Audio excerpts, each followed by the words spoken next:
Physics. Combustion Mock jet engine. Combustion is a chemical process in which a substance reacts rapidly with oxygen and gives off heat. During combustion, new chemical substances are created from the fuel and the oxidizer. These substances are called exhaust. Most of the exhaust comes from chemical combinations of the fuel and oxygen. Adding a source of heat to the fuel and oxygen will cause combustion.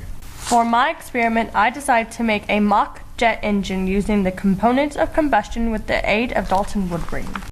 We took about a cup of denatured alcohol to use as our fuel, then poured it into a 5-gallon water jug and shook the container to create fumes.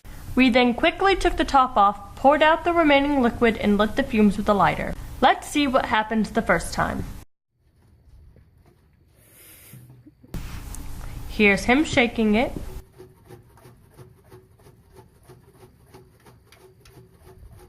I think you put too much in there. Yeah, that may have been more than 5 milliliters. I think it's kind of disappearing. Well, that was the point.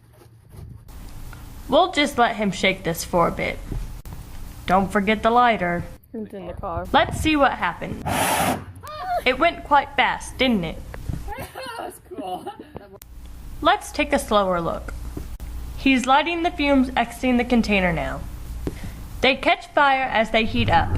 Although you can barely see it, it did work.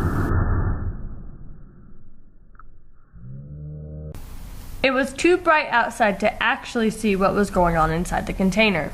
We tried once more to see if we could get different results, but waited too long after opening and couldn't ignite the fumes. We waited and tried again when it was darker. Let's do this again. He's shaking again. Gaining that muscle. Lots of work to shake that thing. Better keep that in your hand.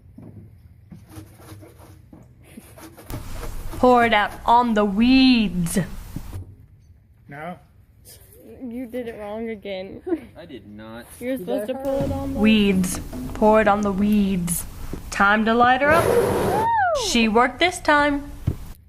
Better not pick that up for a minute.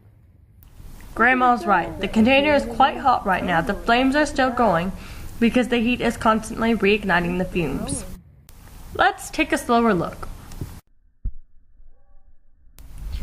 You can see the fumes ignite and start to combust inside the container and out of the top. They travel down to the bottom and then become a smaller flame that keeps reigniting until it's out of fumes.